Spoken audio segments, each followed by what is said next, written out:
هەر ئێستا و دەست بەجێ و بەبێ وەستان ئەو چادرە لابن.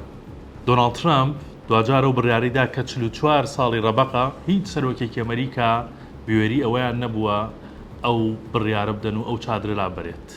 من خۆم چادرەکەم بینیوە ڕێگەم بدەن بە کورتترین شێوە تێتام گەێنم چیرۆکی ئەو چادرە چییە.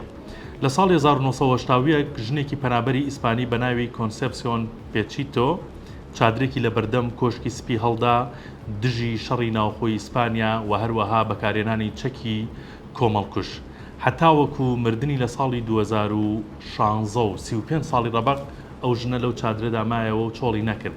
هەموو جۆرە ناڕزایەتیەکی دژی ئەو شەڕ و ئاڵۆزیانەی کە لە جیهاندا ڕوویدەدا تایە ناڕزایەتی دەردەبڕی.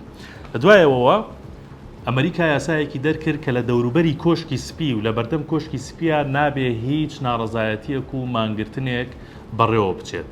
بەڵام ئەو چادرە هەرمایەوە دوای مردنی ژنەکە کۆمەڵێک هاوبیری ئەو ژنە لە چادرەکەدا چونکە یاساکە نەیانێگرتەوە ئەویان خۆستەوە کە چادرەکە وەک خۆی بمێنێتەوە و ناڕزایەتیەکانیان لەوێوە دەرببڕن.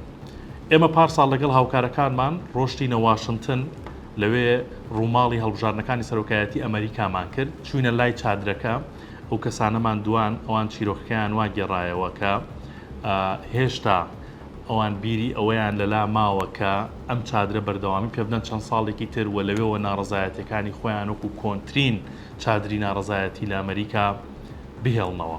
بەڵام نەیانزانی دۆناڵد ترامپ ئامانی نییە و ئەم بڕیارە دەردەکات. دوێنێ ڕۆژنامەنووسێک پرسیاری لە دۆناڵد ترامپ کرد وتی ئەرێ ئەو چادرە چییە لە بەردەم کۆشکی سپیا تاوەکو ێستا ماوەتەوە. دۆناڵد ترامپ زۆر بە سەرسوورمانەوە وتی من ئاگاداری ئەو چادرە نیم.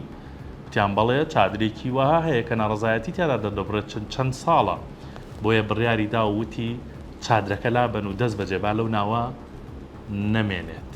ئەمە دەبێتە کۆتایی کۆنترین چیرۆکی 44 ساڵەی چادرێکی ناڕزایەتی لە ئەمریکا.